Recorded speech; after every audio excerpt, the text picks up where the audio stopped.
The 2024 Women's Olympic Football qualifying has officially begun. With only 12 teams going to Paris, these next few months are crucial to determine who will be moving on to the Olympic Games. We have 6 tournaments hosted from around the world. The Nations League tournament, which determines which 2 European teams qualify for the Olympics. The Concacaf tournament, where the US have already qualified for the Olympics, becoming 2022 Concacaf champions, leaving one spot open for either a North American, a Central American, or a Caribbean team. The Copa America tournament, where 2 South African teams have already qualified for the Olympics, those 2 teams being Brazil and Colombia. And next month in October, we'll have AFC and CAF qualifying resume, where 2 Asian teams and 2 African teams will qualify, along with 1 Oceanic team and OFC qualifying looking to secure their spot. We also have the host country France, who automatically qualify, leaving us with a total of 12 teams. CONCACAF and Nations League qualifiers have both started this month in September, so in today's video, we'll recap match day 1 for both tournaments. First, the CONCACAF tournament. Jamaica, who placed 3rd in last year's CONCACAF tournament, and Canada, who placed 2nd, are the 2 teams going head-to-head in a set of 2 games to determine who will secure the 2nd spot for CONCACAF qualifying. Jamaica had an amazing run at the World Cup, but they were eliminated by Colombia in the round of 16. They placed 3rd in last year's CONCACAF championship, and they didn't qualify for last year's Olympics. Canada didn't have the best World Cup run by going home during the group stage. They placed 2nd in the CONCACAF championship. They are the reigning champs of the 2020 Olympic Games, and they are ranked number 10 overall.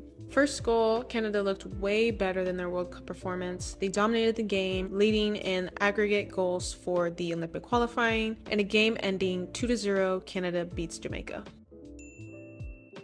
Now let's get into this year's Nations League qualifying. So the Nations League actually has 3 league divisions, A, B, and C, but we're only going to look at League A because those are the teams that are eligible for the Olympic qualification. Group A1 is England, the Netherlands, Belgium, and Scotland. Group A2 is France, Norway, Austria, and Portugal. Group A3 is Germany, Denmark, Iceland, and Wales. And Group A4 is Sweden, Spain, Italy, and Switzerland. England made the World Cup final but lost against Spain 1-0 to become first-time silver medalists. They are reigning champs of last year's Euros. They are quarterfinalists representing Great Britain in the last Olympics, and they are ranked number 4 overall. They played Scotland, a team also competing for a spot to represent Great Britain in the Olympics. It was an awesome game, England scoring first off a really good flying header by Lucy Bronze, and then came back for another perfect header at the half, beating Scotland 2-1.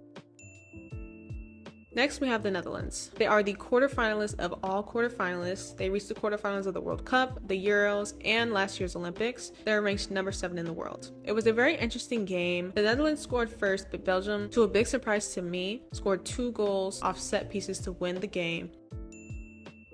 So that's Group A1. Now let's move on to Group A2. France quarterfinalists at the World Cup by losing to Australia in penalties, which was the longest penalty shootout in World Cup history. They're semifinalists in the Euros. They didn't qualify for the 2020 games, and they're ranked number 5 overall. Portugal exited during the group stage of the World Cup. They didn't make it past the group stage in the Euros. They didn't qualify for the Olympics in 2020. They are ranked number 19 overall. It was a very, very fun game to watch with this absolute screamer by Selma from France, but Portugal ended up losing to France 2-0.